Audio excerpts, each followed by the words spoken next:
Have you spent a significant amount of time living outside your passport country during your developmental years? Do you come from an expat, military, diplomat, missionary, or international business family background? If so, then this podcast is for you. Welcome to the TCK Research Podcast, where we discuss the current state of research on third culture kids, cross-culture kids, expat families, and international life in general. My name is Andrea Schmidt, and I've been an expat for over 30 years, having lived in a total of 9 countries. I'm a coach for TCK girls, and I'm currently completing my master's degree in psychology. And I'm Mathieu Gagnon, an adult third culture kid who grew up in 6 countries until the age of 15. And I'm now a professor of psychology in Ontario, Canada. Every episode, we bring you a fascinating conversation with a leading researcher in the field. If you're listening on YouTube or another platform, please subscribe to our channel. And if you enjoy this episode, please press the thumbs up or like button, share it on your social media platforms, or send it to a friend. If you'd like to get in touch with us, you can reach us at tckresearchpod@gmail.com. Let's jump right in. Enjoy the podcast.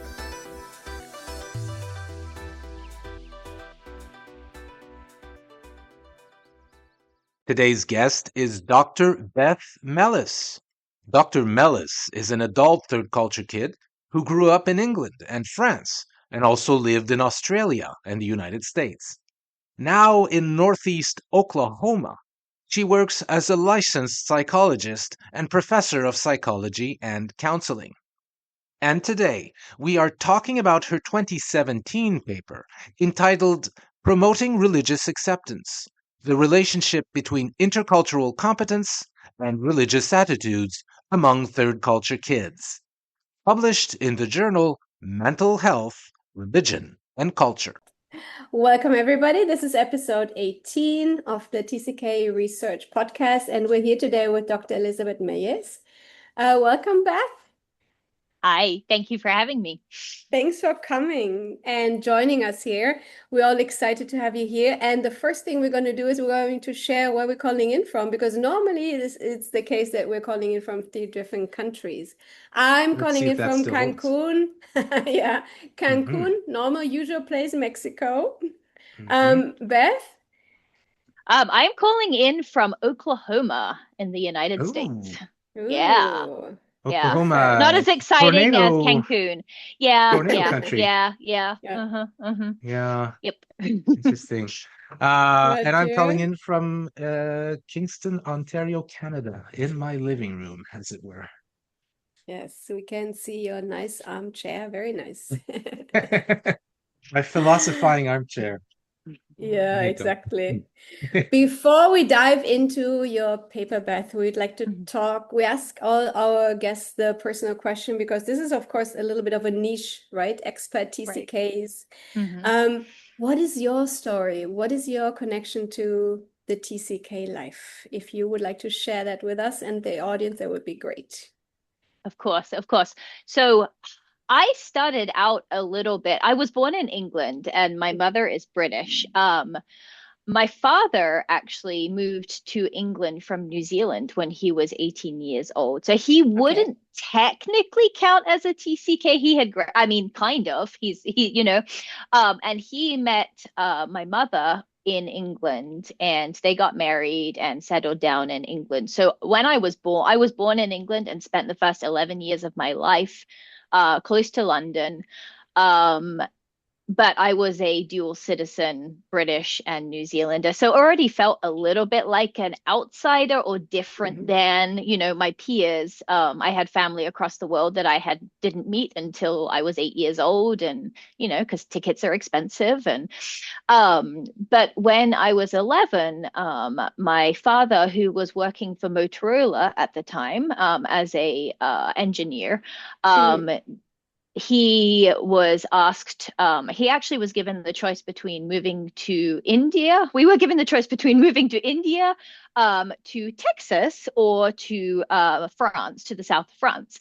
And so my mother had a big part in making that decision, I believe, because we ended up in the south of France and lived there. So I lived there from 11 until I was 18. So spent seven years there. Um, my family then moved on to the US, to Texas, to Austin, Texas. And I was not ready to do that. I didn't want to go with them. So I went to Australia for a year, nannied for a family. I had graduated from high school in France. So I took a gap year, went to Australia, nannied for a family that actually used to live in France with us that we knew there, and then eventually joined my parents in the United States, and began my kind of like higher education in the United States. So, compared to a lot of TCKs, I did not move around a whole bunch. 11 years in England, 7 years in France, and then, some quick shuffling there at about the age of 18 and 19 between France, Australia, and the United States. But I didn't really think much about it, and just always, it was just part of my history a little bit. Part of my childhood was growing up until I pursued my master's degree in counseling, and the program that I was in at New Mexico State University was very, very big on cultural identity and recognizing privilege, and things like that. And that really encouraged me to start kind of exploring my own identity as somebody who was very much between cultures and apart but separate then, and that is really what drove my kind of beginning research, looking at third culture kids and embracing that identity, I would say. So yeah, that's it. I'm now in Oklahoma, which, yeah, big shifts, Big shifts. Big shifts, yeah, exactly. Yeah. So that gets me to the second question, because you didn't only in your paper focus on TCKs, but on missionary kids. How did that happen? That is a good question. So I think it was more so because of the topic that I was interested in, of looking at religious beliefs, that then made me think, hey, this could be a different experience for missionary kids. So I did not grow up as a missionary kid in any, my dad was, an engineer. That said, my parents have always been very involved in. There was some personal story there, though, behind why I wanted to look at religious beliefs. And so my parents actually met they belonged to a subgroup of called Christadelphians. They're scattered all over the world. Okay. And they're scattered all over the world, but they're very tight-knit groups. So, if to give you an example, when my grandparents came and visited my parents in Austin from the UK, there was a Christadelphian church nearby, and they got picked up by some of the members, and they took them to that church and everything. So they would connect that way, but it's very exclusive in the sense that there was this belief that if you were not a Christadelphian, you would not be considered saved or go to heaven or whatever. And so when we moved to France, there were not any Christadelphian churches there at all. So for the first year, and that was where, my parents had grown up in that. I grew up in that. For the first year, they would send us audio recordings, like taped of the church services. And my parents, we would listen to them on a Sunday morning, but my parents were missing that sense of community that you get. And so there were two English-speaking churches actually in the Toulouse area where I was living. One was an Anglican church, which was predominantly British, I would say predominantly British members. And then there was an evangelical church. I'd say evangelical. It was non-denominational mainly, but that was more international in its makeup. And so we joined at first the Anglican Church, and when that happened, my parents received and some pretty nasty emails from the members of their old church, essentially saying we were going to go to hell because because we had left it, because that was their religious beliefs of that group. Um, and so my parents continue, I mean, they continue to go to a church now that they live in Austin, and they've kind of jumped around churches, but they still hold predominantly Christian beliefs. Whereas I feel like for me and perhaps some of my siblings, we kind of went bigger than that. I say bigger than that, but went maybe more inclusive than that, and continued in our religious beliefs, where not just going from Christadelphian to Christian, but for me personally, Christian to, hey, there is a component of truth in all religions. And I think that largely stemmed from being exposed to these different cultures and recognizing how religion is very much culturally embedded. And so so that's really what kind of drove my research. And then my university that as an undergraduate, I attended a Baptist university, which talk about in Texas. So talk about culture shock a little bit, having moved, from France, where our church, was our second family, and like everybody was very open-minded. And even just watching my own parents, their beliefs about things and their politics changing as a result of being a part of this church. Meanwhile, I felt like I was getting bigger and more inclusive in how I was seeing the world. And so this study was really me kind of grappling with my own personal experience, watching my parents, not them struggling with how open I had become to different religions, but me saying, hang on, you did the same thing, but I'm just taking it one step further. If that makes sense. So there is a big connection to your study, for sure. Yeah, because in your study you start by mentioning that as countries become more and more religiously diverse, it's very important to kind of examine how individuals of different faiths or practices can live peacefully alongside each other. So that's you saying, like, there might be a touch of truth to all of this, and so you land specifically on one population here, third culture kids, as an interesting case of a population that should be looked at when we think about this process.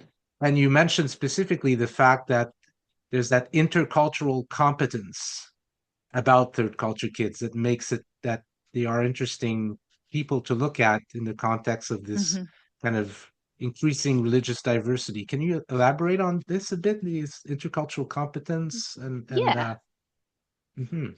Yeah, of course. So I'll give a definition that I kind of worked from for intercultural competence, because I think that helps kind of respond to that question. But if we were to define, or, there are lots of definitions. The moment you start looking at concepts, you're going to find different definitions. But I think the generalized consensus that comes back to is like intercultural competence would be this ability to really interact effectively and appropriately with people from other cultures. And so, yeah, who better than third culture kids, to kind of look at, if we're looking at intercultural competence, because third culture kids, a lot of the time they are immersed in a host culture, but they're also exposed not just to the host culture, but that third culture, which is frequently made up of people. I'll take my personal, we were in Toulouse, but, there were people from all over the world, from South Africa, from Ghana, from Australia, from, all over the world, and Japan, and bringing cultural beliefs, you're kind of thrown, you're all together because you're all not necessarily a part of that host culture. You're all other than that host culture, but you all are together in that experience. And sometimes that becomes more salient and more important than things like religion, or this is what we eat for breakfast, or these are the Right. values that we have, because you're going through that shared experience as a third culture kid. And so I think but I think it kind of lets you focus on the things that you have, those similarities that you have, and you're able to recognize that things like religion, things like, practices and stuff, in the grand scheme of things, they're not that important. Like, they're not defining that. You can still interact with people, you can still get along with them, and those differences don't hugely matter. They don't stop the fact that the other person that you're talking to is a human being or whatever. And so I think for third culture kids, we don't oftentimes talk, or at least when I did this study, there wasn't a ton of research on pertaining to religion, sorry, or religious beliefs. But it is a component of culture. It is. Oh, yeah. It really is. And so, how do third culture kids, are they able to live alongside others, even with religious different beliefs and stuff, and kind of looking at that mechanism through which that occurs and whether it does occur. So Interesting. Mm. yeah. Very interesting. I think that answered question sort of two, right? Where we thought of, you mentioned that it's intergroup contact, and that's just what you mentioned, all these different cultures interacting, Yeah. right? Yeah. Because if it's not for contact, how else would somebody get this Right. intercultural Yeah. competence? Do you think it can be taught kind of theoretically? They have looked at that, right? At ways, and it does, like, I'll say, even so my background, I got my master's degree in counseling and then went on and got my PhD in counseling psychology, and I'm a licensed psychologist. So for us, that intercultural competence is really important in this field, because you will have clients that come in, but having received my training in the United States, where there's, especially where in Oklahoma, say, for example, which is a not hugely diverse, we have a large indigenous population here, but there's not a ton of cultural diversity. Can we teach intercultural competence without that exposure part? We're trying to do that in our programs, but it's very much, hey, learn about this group, the traits of this group. But that feels very objectifying and stereotyping. So Yes, othering. yeah. It's not like Yeah. sharing a meal with No, somebody and having exactly. discuss. Right, Exactly. right. Yep. Yep. Yeah. Interesting. Yeah. Yeah. Another important distinction that you make in your paper, talking about TCKs, is the difference of ethnocentrism and the opposite, ethno-relativism. Can you explain to us what these concepts mean and how they relate to this intercultural competence? Yeah, of course. So if you can envision a continuum, we often talk about like things being opposites and see them as kind of bipolar, but if you could see it on a line, I think that's maybe a better way of thinking about ethnocentrism and ethno-relativism. Kind of the premise behind it is how do you evaluate, how do you judge other cultural norms? Do you judge them from your own? That would be ethnocentrism, where essentially you're looking at things that say other cultural norms, cultural differences, and you're saying, well, that's different to mine, or my culture thinks that's kind of weird, and you push it aside. That would be ethnocentrism, whereas somebody from a more ethno-relative perspective would be able to kind of get inside of the culture and recognize how the culture sees those particular behaviors and stuff. So they stop being the point of reference, and the own culture actually becomes that point of reference. And I will say, I think we always, when we encounter differences, we always do tend to kind of evaluate them and compare them based on what we're used to. I'll admit that personally, especially living in Oklahoma, and growing up in France, and I struggle with that. I still do. I like to think of myself as an ethno-relative person, but I find myself, focus on sports so much, instead of academics being in higher education. There are things Right. like that I think we always do use our own experiences as a point of reference frequently. And I think, but the problematic part about ethnocentrism is essentially devaluing, instead of just saying, hey, that's different, that's cool, I don't fully understand it, that's different, and that's okay.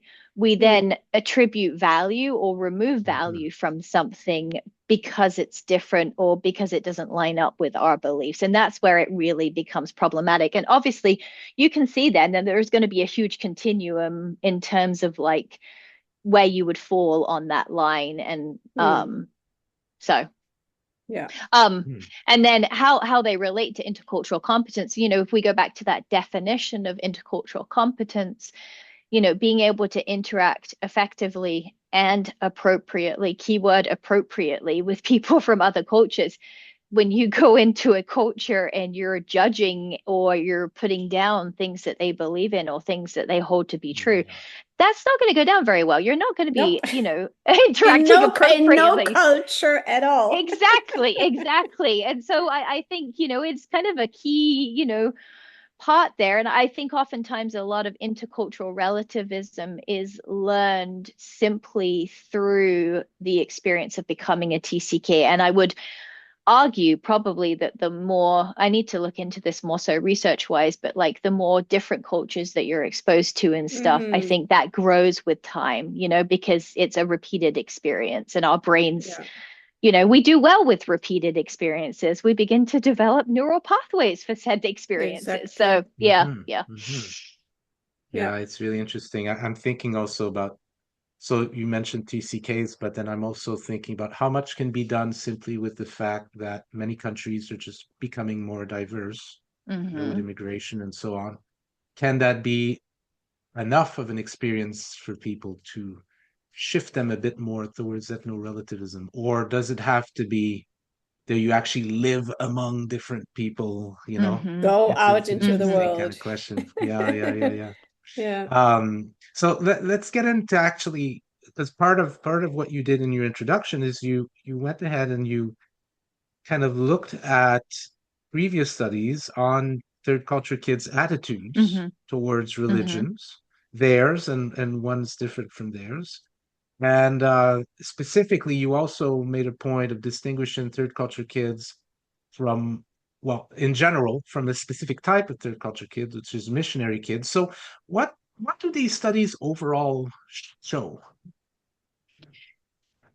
So it kind of interesting because I could briefly mention this earlier, but at the time when I did this study, there hadn't been a ton of really explicit focus on measuring attitudes, religious attitudes per se, in third culture kids. And it was more, hey, this is mentioned just kind of as a byproduct. And that's one thing I love to do as a researcher, is read through articles and then go, oh, I have a question about this. I want to do a study about this, Yes. And so, there were some that focused explicitly on missionary kids. I was interested in those because, missionary kids, are a particularly, religion is particularly salient for missionary kids. Whole other conversation there that we can have at some point, but so one study looked explicitly at missionary kids, and essentially, and this was from the 90s, that the more immersed that missionary kids were in their host culture, the less committed they were to Christianity. So I thought that, okay, this is kind of interesting, right? Like this is this idea of like more exposure, then maybe that religious commitment is going to kind of decrease because of it. There was a qualitative study that was done in 2008 that they looked at adult missionary kids, 16 of them, and kind of interviewed them. And they were all missionary kids who had left their parents' faith. And so the researchers were very much interested in that experience and like what were the things that kind of led them to leave. And one thing that they mentioned, kind of a theme that came out of that, was like these incongruities between their religious beliefs and those of the host culture. because they're not on par with each other. And then there was another study done in 1997 by Ketting, who she looked at identity development in third culture kids in general, or third culture kids. And one of the things that she kind of pulled that she mentioned in her research was that TCKs frequently mentioned that like being abroad, being their experience overseas had actually made them more accepting of other religions and cultural traditions.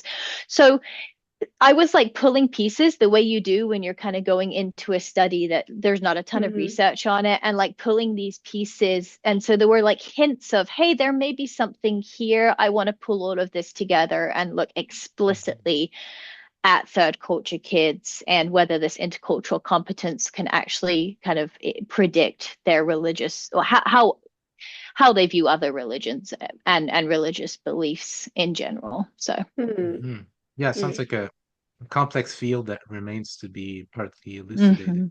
Yeah. And probably a lot of kind of variables that feed into that, right? Right. Yeah. Mm-hmm. Yeah. Thanks for mentioning all the different, well, I'm sure there were more, but these 3 different studies that were led you sort of to doing yours, because you actually wanted to explore how a TCK's level of intercultural competence can predict their attitudes towards other religions, right? And I think it's important for us to be clear that you meant 3 things when you speak of attitudes towards other religions. Can you go a little bit more into that? Yep, I can. So I'll be entirely transparent and honest here that, I had this general idea when I was doing this study of like, I just want to look at their openness towards other religions. But, when you start looking at a concept, it's a really broad concept. But then when you actually have to measure the concept, then you're like, oh, actually, okay, it's not as broad as this, And so I was very much guided by when I went out and looked for measures of it, it was the measure that I found that really guided these 3 components. But I think they are really important. I just didn't know enough about it at the time. So the 3 things that I measured explicitly were an individual's desire for their own religion or religious beliefs to go unchallenged. So like they would not, they believe something, they don't want anybody questioning that, right? Like they're stuck in that. That's the first one. The second one would be a desire for all religions to kind of coexist fairly and together, right? That, that there would be space for everybody to hold their own beliefs. And then the third one was a desire for interreligious dialogue. So dialogue between the different religious groups and individuals of different faiths. So those were the 3. Yeah, and it's you can see it's a bit more subtle and precise, right? Than openness. Exactly. But for the sake of the discussion, here, let's kind of sum these 3 into openness, just for the sake of the discussion, right? But it's important because you predicted that compared to other TCKs, not military, I always say military kids because I'm in a military institution. Missionary kids would be less open to other religions. So that was one of your predictions, that compared to other TCKs, missionary kids would be less open to other religions. But I'm curious how you came to predict that, given some studies that you spoke about a few questions ago, about how even there's so much, well, not so much, but there is evidence that even missionary kids tend to kind of loosen up that aspect of how connected they are to religion through this contact. So how did you come to make this hypothesis specifically?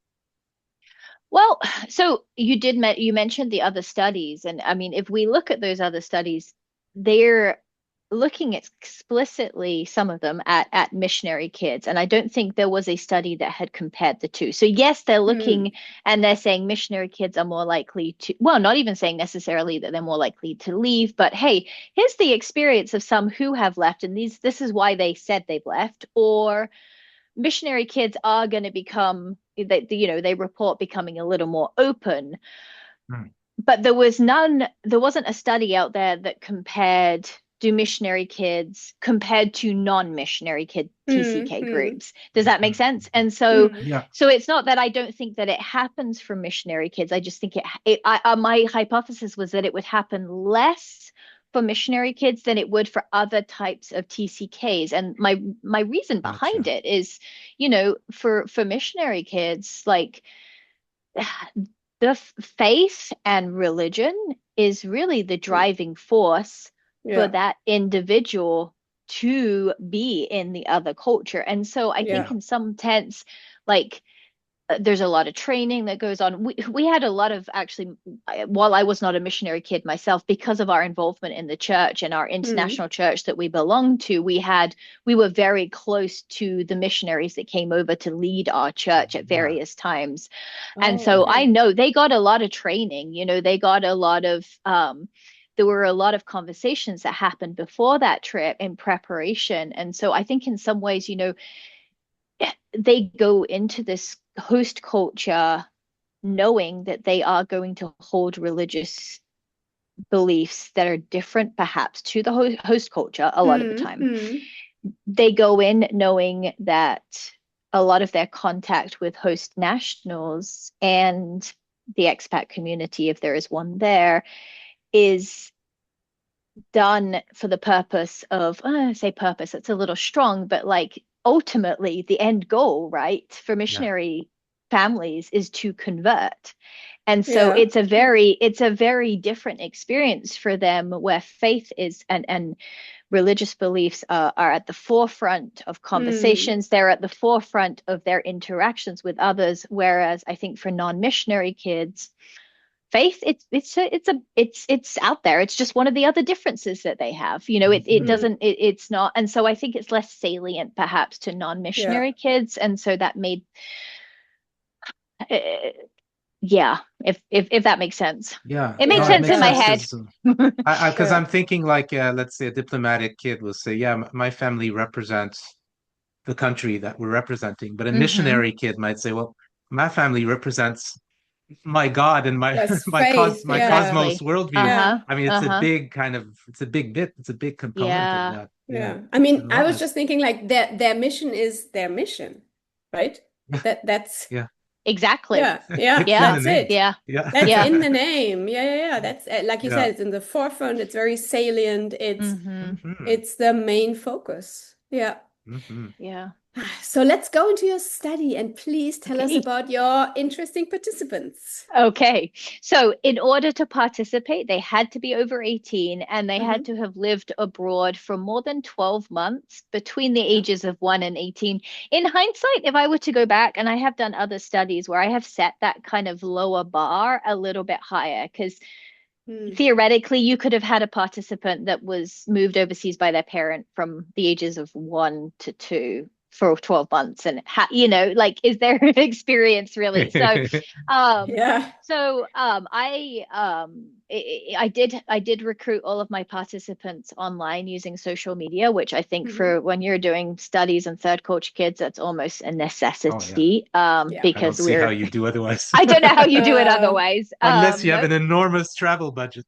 Exactly. I know. I'd love to have that. But so I had 276 participants. 70.8% of them were female, which is kind of interesting. So, not super representative there. The average age was 45, and they ranged in age between 18 and 73.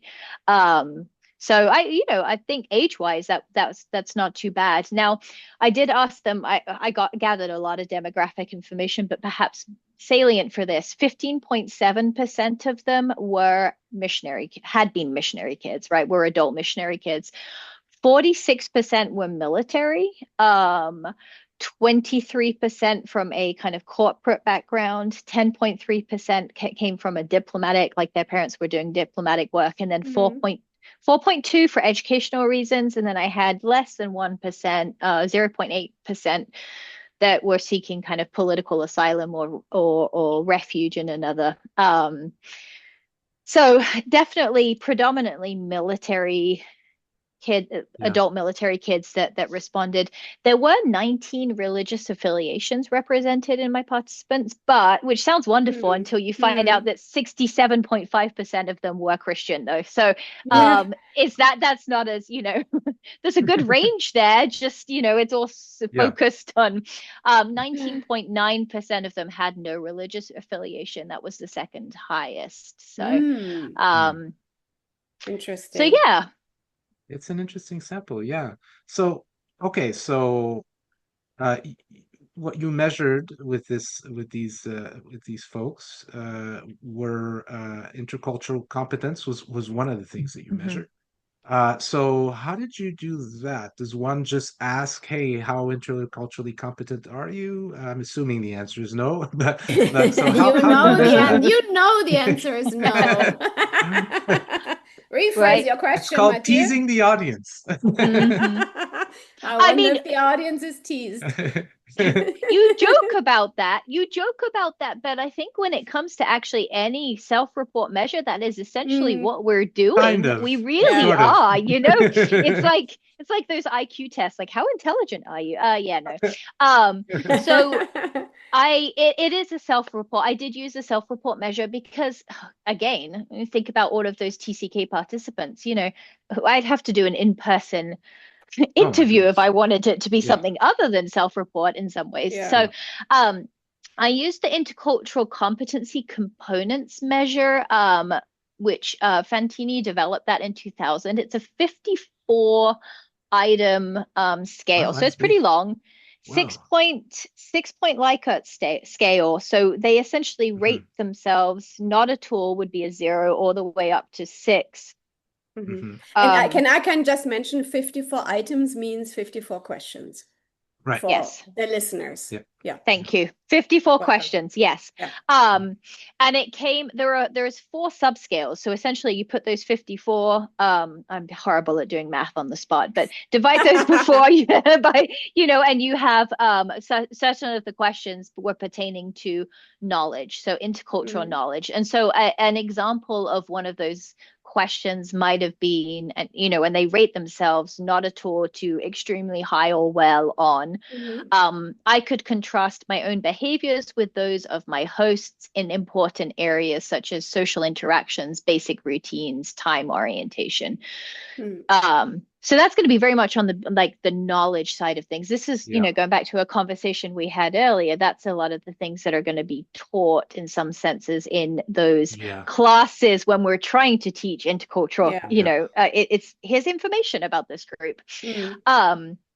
So knowledge. The second subscale is attitudes. And so an example of one of these questions and I tried to pull examples of the questions that I really think capture this, this subscale, the concept. So I demonstrated willingness to learn from my hosts, their language and their culture.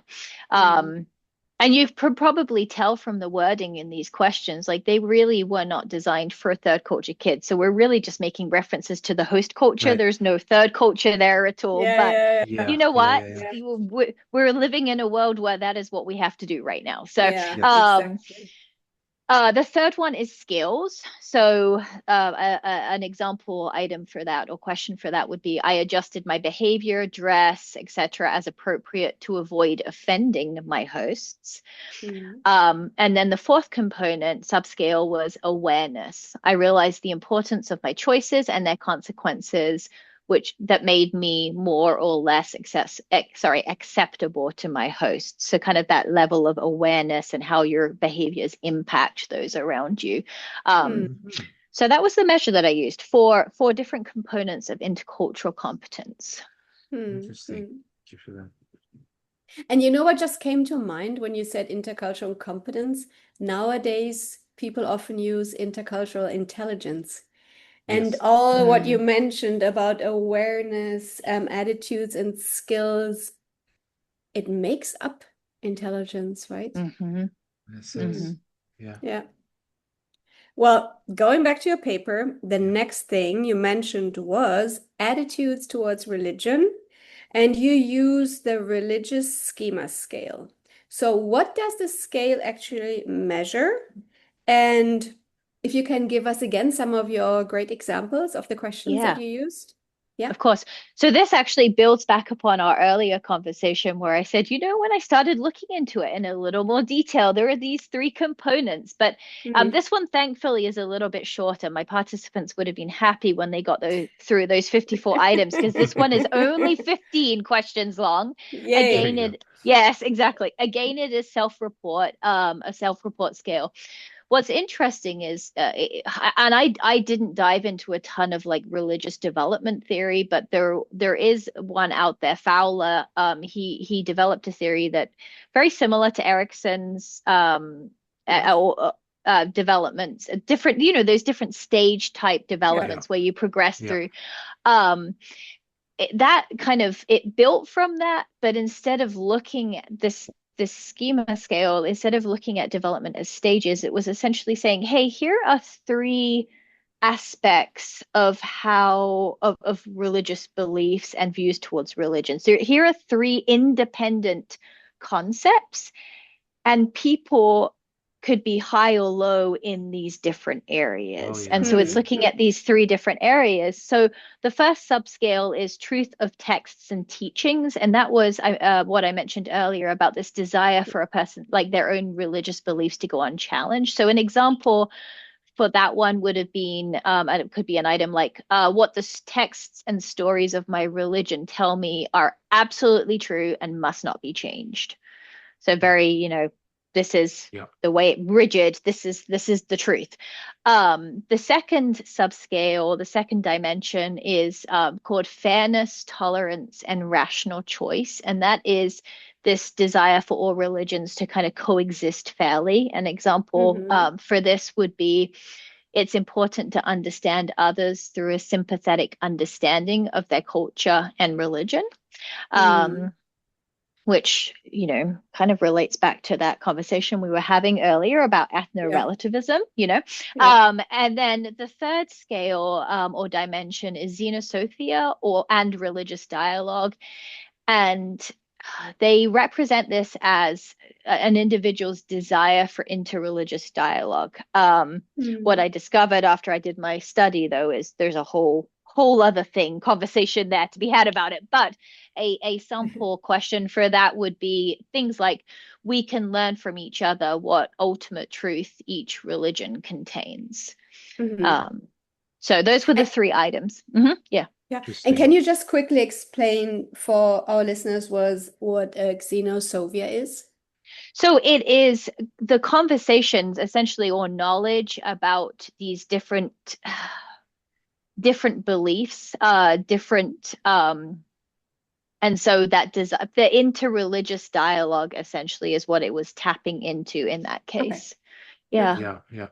Perfect. I want to go really fancy and do a I know. The xeno meaning other people and Sophia meaning knowledge, basically. So wanting to know more about others or to speak more with others. That dialogue component of it. And exactly. Yeah. Okay, so we got a good sense about of how you measured intercultural competence. We got a good sense of how you measured essentially what we'll term loosely religious attitudes.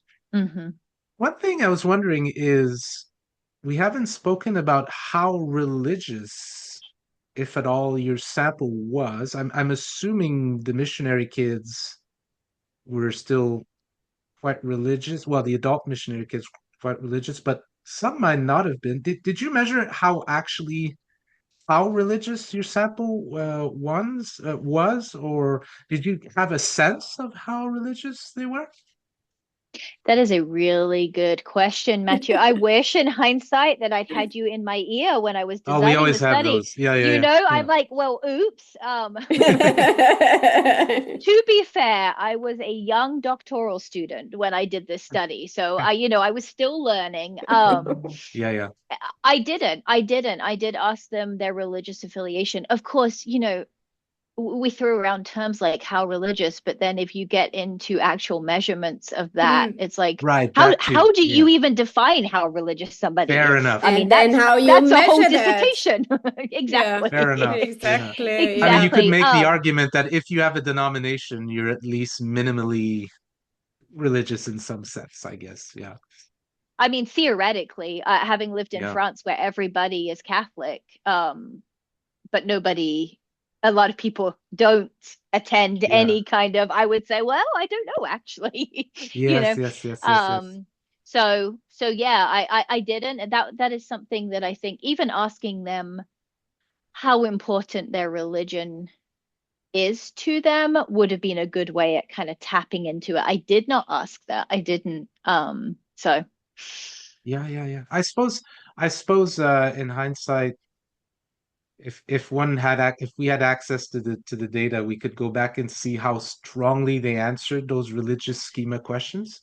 We could mhm. get a sense, because somebody who's not very religious, I suppose, wouldn't have a very truth of text kind of high score on these items that I don't want my beliefs to be questioned, right? I Mhm. suppose. But I mean, there's always things about research that I always do the same things. I Yeah. always have a reaction a couple of months or years after the research going, oh, I should have done this. Oh, I I should should have have done done that. Exactly, right? hmm Why Yep. didn't I? Why didn't Yeah, I? yeah, yeah, Hindsight. yeah. Hindsight, Yep. yes. Hindsight bias right Yeah, there. Yep, yep. yeah. hmm Okay, now the interesting part, drum roll. What did you find out? What was the difference, given that MKs do have a lot of contact with people from different cultures, and how would you explain this? MKs So, meaning missionary yeah, kids for Oh, the missionary missionary audience. kids. kids, Yeah. Sorry, not sorry, sorry. Yeah. military. Not Not military military. kids, Not although they military. Although have I the know. half of same your sample was vibration. military. Exactly. I Yeah, know. I yeah. know. So I actually how I did this statistically, it wasn't like a clear, oh, I tested them and put them in different categories and compared their scores on these Yeah. different components. I actually Yeah. and I do not need to get into the complicated statistics because I know that is where I will lose everybody who's listening. Nobody likes to hear about statistics, but what I did do was essentially try to see if whether somebody was a missionary kid versus their type, right, their TCK type, missionary or non-missionary, could Mm, predict their scores on these three different religious attitudes areas. And Mhm. so I mm, mm. essentially had three analyses because I'm looking at the impact on three different things Yeah. that I did. And what was interesting was that it mattered some of the time, it didn't on the others. It depended on which component I was measuring. And so the fairness, tolerance, and rational choice subscale, which if you remember, that one was the kind of desire for all religions to coexist fairly. Mm, It did not matter whether a TCK was a missionary kid or not. In other words, there was no substantial difference between the two groups. The missionary mm. kids, those who had grown up missionary kids, they wanted that just as much as True. everybody else, Mm, mm. which makes sense. I think in terms like that was probably the least challenging to personal religious beliefs of those Yeah. subscales. Yeah. Missionary kid status was, however, a significant predictor of the truth in texts and the xenosophia scale, so at the religious dialogue, so the not wanting your beliefs to be challenged and that interreligious dialogue. Mm, Meaning, if an individual was a missionary kid, it did make a difference whether they wanted their religion to go unchallenged or whether they were open to that interreligious dialogue.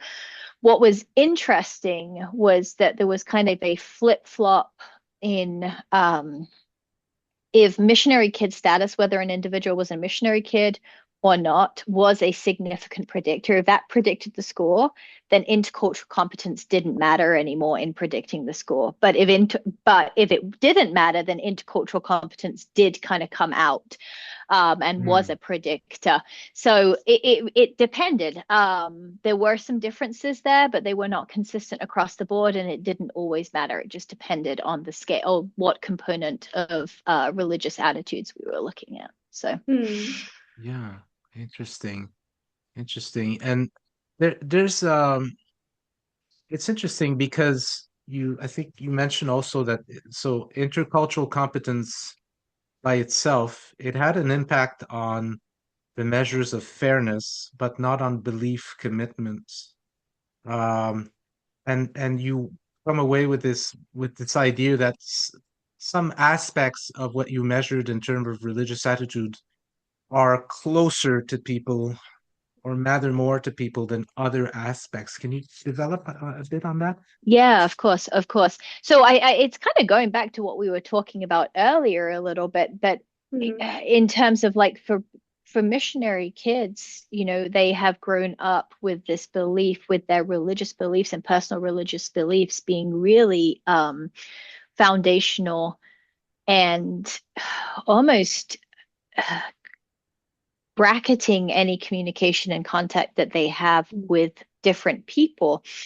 And so because of that, I think that first subscale, the truth in text about not wanting those religious beliefs to go unchallenged, and then that interreligious dialogue,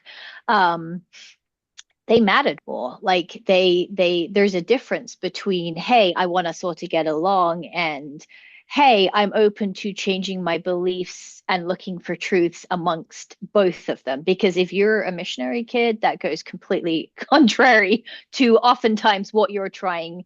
A lot of religious, they're exclusive, right? It's my way is the right way, and I want to convince you to believe the same things that I do.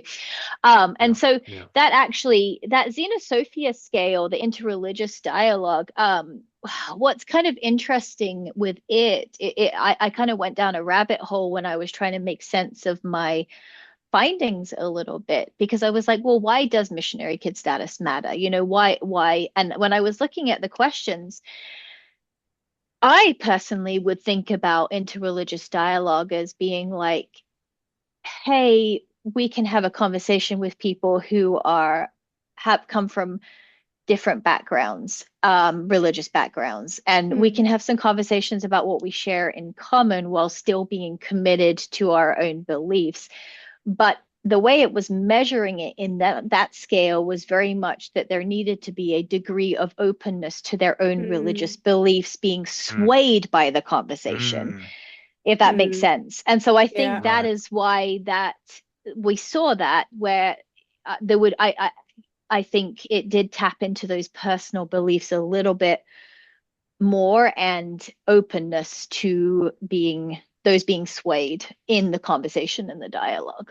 So maybe there's this idea of like there needing to be a bit of a different scale or a different way to I was measure thinking the things. same. Yeah. Because it comes with certain assumptions that will kind of take the results a certain place. Yeah, but go ahead. Sorry, Andrea. No. I just want to say that you said you found it already hard to find a good appropriate scale for you. Yeah. And that was a few years ago. So I wonder if something else has been developed in the meantime. Yeah, I'd be curious. Right? Yeah. Yeah. And you wanted to say, sorry? Well, I was just going to say, I think, thinking more about this, though, this idea of interreligious dialogue, I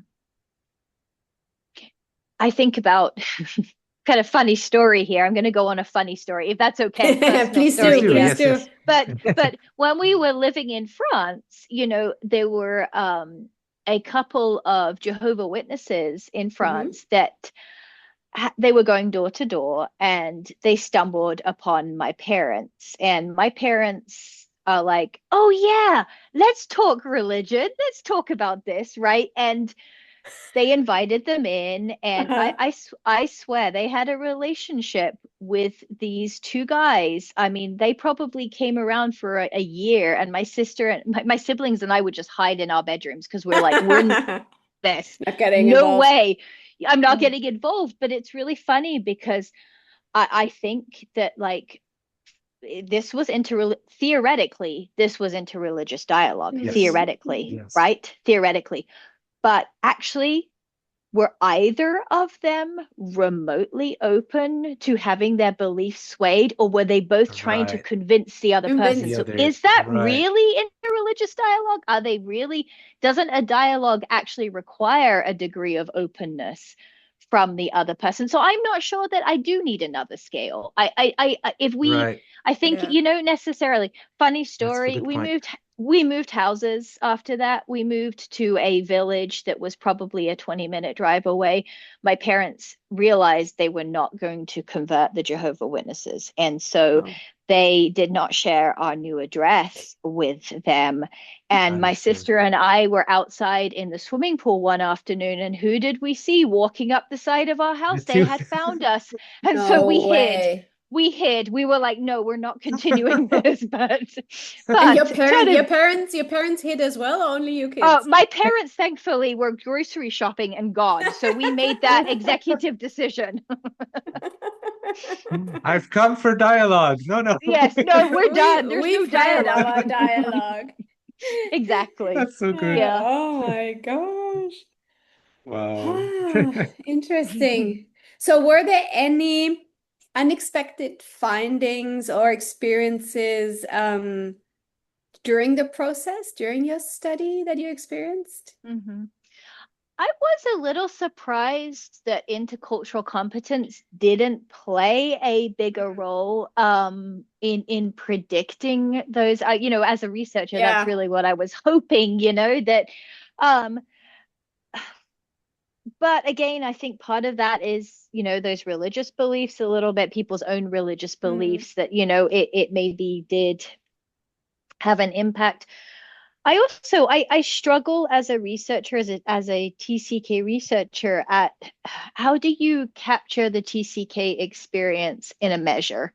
Yeah. And so it's like because you need to have a measure that you can quantify, so you can quantify. And that's what I've really struggled with is how do we quantify, how do we measure the TCK experience? Right? Exactly. That's exactly it. How TCK are you? Exactly, Yes. exactly. Yeah. And so in my first study that I did, my master's thesis, actually, my first study on TCKs, I thought, well, I'm going to quantify it. So how many, different countries have they lived in? How long have they lived overseas? And then essentially find a way of convert those both to z-scores and get all complicated with statistics and stuff and try to come up with like something that aggregates both of those things together. But then you got to throw in the fact, okay, yeah, you could have somebody who had lived all 18 of their years overseas, had moved to 7 or 8 different cultures. But what if we're talking about somebody from the United States who moves to the UK, to Australia, to New Zealand, to South Africa? Exactly. Or what is it? Somebody who goes from military base to military base to military base that is very large. Yeah. Exactly. But like how do we compound? It's a big challenge. It's it an really interesting is. challenge. It really is. And that's so and then you being 11 years in one country, no, not 11, from 11 to 18, so yes, 7 years in one country, but you're jumping around, going back and forth between foreign countries and Canada, and my daughter just growing up in foreign countries. Well, this is where I wonder if how TCKRU is even a question that's worth asking. Maybe we should just be looking at patterns of movement and how they relate to religious openness and so on, rather than how TCK are you? Because sometimes I wonder if that's a question even worth asking, because you can't actually measure, But it would be interesting. Because it's just not the same. It's like sometimes it's like we're comparing apple TCKs and pear TCKs. Right? Are you creating more types of TCKs, Andrea? We already have enough. I know. We have MKs, we have business kids. Now we've got fruit TCKs. Education TCKs. Yep, exactly. So I'm curious, Beth, did you talk about this study to anyone in your family, to your parents, assuming they're still with us, or they were still with us at the time, to your sister? Did you mention this to anybody who grew up in the same kind of setting as you? I didn't. Not the study itself, in part because mm, my parents in particular, my mother in particular, is very big on like lived experience and not a huge education type person. Right. And so, Mm-hmm. and I think I tend to keep my Fair enough. things very separate from each other. Not the person who would be swayed by an empirical Uh, study, let's say. Yeah. no, Yes. she wouldn't. But I think back when it was particularly salient to me when I was, younger, and I would ask the question that was behind this, which was, hey, look, Hugh took us, Hugh took us and exposed us to different cultures. Like, how did you not expect it to change us? Right? How Yeah. did you not expect? And Yeah. you have done the same thing. You no longer attend your Christadelphian church and you do not believe. You have seen, hey, this is bigger. Um, Hmm. but you don't, can you not in your mind take it one step further? I remember having those conversations as a younger adult with her. Mm. To keep the peace, we no longer have those conversations anymore. Yeah. So, Fair enough. we Fair just enough. agree to disagree a little bit. Yeah. Yeah. That might be, in some cases, the best interreligious dialogue you can have. Right? Disagree. Yep, yep, Yeah. yep. Yeah. Yeah. Yeah. Oh my goodness. Very interesting. Very interesting. So are you planning any future TCK studies? Or if not, what would you wish future studies to sort of to investigate? Mm, That Unlimited would be our funding to last you. question. right. What would you do? Exactly. Unlimited funding. Oh, So in you best can case travel scenario, yeah, in yeah, person. Yeah, yeah. no online questionnaires, just in person. You So go to in be the on, brain and measure right? TCK-ness with an Oh, electrode. wow, wow, wow. Um, so I'll be honest, when you all reached out to me about doing this, I felt Mhm. a little bit like a fraud because no, I'm serious. I'm not even joking Mhm. anymore because it's like I think I did my research was my way of grappling with and coming to terms with my That's identity so as a often the case. TCK, right? Yeah. And kind of like you've gone into it now, Matthew, right? Like Yeah. mine Yeah. happened because my graduate program forced me to explore my identity. And so I think it sped Mm. up that process a Oh. little bit. Yeah. And so that was all of my research. And now I live in a small town in Oklahoma. It is the capital of the Cherokee Nation, so there's definitely some cultural things going on. But Hmm. Yeah. Hmm. my focus has shifted to other things. I've been here. I've been in Oklahoma since 2011. No, yes, Oh, 2011. It's a long wow. Right. time. Um, Yeah.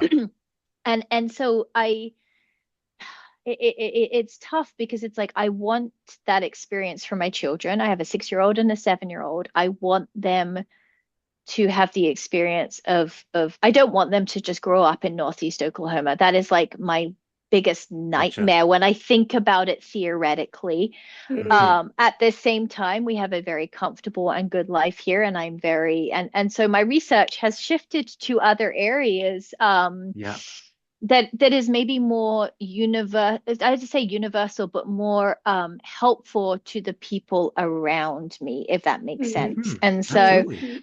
um, but for the field of TCK research in general, I really honestly, I think what partially also stopped me and like made me shift my focus was this idea of how do we capture that TCK experience and quantify it? Yeah. Because we can say, Matthew, you can say, well, do we really need to? But when we're doing research, unless we're doing qualitative research, we do have to quantify it. Yeah. Like that is, Yes. Exactly. we have to, Yeah. otherwise we can't do anything. And so Yeah. that was really what I struggled with. And I I don't know if anyone has come to like figured out a solution since I stopped doing my Mm. research on TCKs, Not but I'm yet. Hmm. guessing not. Yeah, no, Guessing it's still not. Not yet. complicated. Not yet.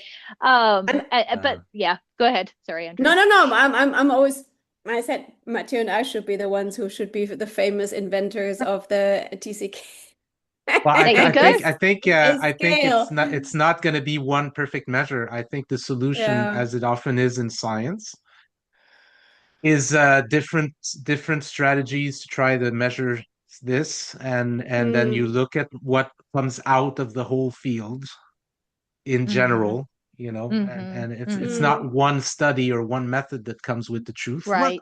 isn't that kind of linked to our Yes. interreligious dialogue, Yes. inter-science and Yeah. inter-methods Yeah. dialogue as well, Yeah. where we Yeah. say you measure it this way, I measure it that way, I don't measure it, he measures it by just asking the people to, I don't know, draw how big a circle represents their TCK circle, and then if we put all the results from that together and we see that some things emerge from that, some results are consistent across the different ways you study it, then that would be my way, this sort of consilience of evidence. Because Yeah. otherwise, you're right. I mean, anytime you measure it, there's this little part of your It's mind all over going, the yeah, but place. you could have done it that way. Why not? Well, I don't know. It's sort of a choice in the moment, you know? And But I we've think we're talked. still, sorry, go ahead. No, go ahead.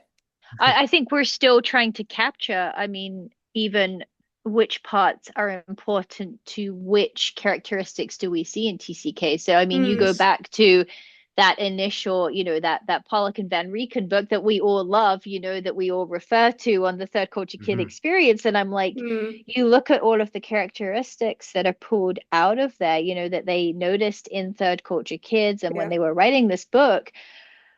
Okay, but what is it? It could be different components of the TCK experience that lead to those different characteristics. So I don't even think necessarily that it's one component, like how many countries have you lived in, or Correct. how exposed were you, or how was your best friend the same as, from the same background as you, or were they different?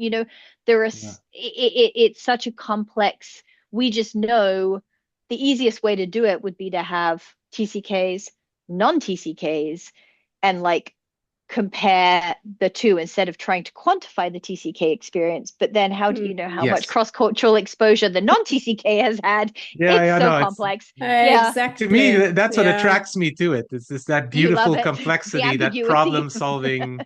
That's like, how am I going to engineer this? Right. Yep. But hopefully more people ask themselves how that can be quantified, and then maybe we're working together over the years. We'll find a good measurement. It's certainly not the first area of inquiry where we have difficulty measuring things. No, right? No. Isn't that the especially in truth? social science. Yes, exactly. Exactly. Yeah. Well, Beth, it's been wonderful talking to you. Andrea, I'm assuming, unless you had another question, another burning question, Andrea, that you were about to ask. No, I'm good. I'm good. Yeah, it was wonderful talking to you, Beth. Thank you so much for coming on board the podcast. And it's also, I'm noticing that it's good to have an episode about missionary kids. Well, partly missionary kids. Our first episode was about missionary kids, 70 in the later years of their lives, looking back. And so it's good to come back and check on our missionary kid friends, so to speak. Yeah, exactly. So thank you very much for coming on the podcast today, Beth. Thank you so much for having me. It's been super fun. I appreciate it. Thank you. And thanks also for sprinkling our interview with your personal stories. Yeah. That was very nice. Thank you. And we'll see you in the next episode, everybody. Goodbye. Bye. Thank you for listening to this episode of the TCK Research Podcast. We hope you enjoyed the conversation as much as we did. Please subscribe, like, and share our podcast and leave us a review. It really helps others find us. If you have any questions or comments, please write to us at tckresearchpod@gmail.com.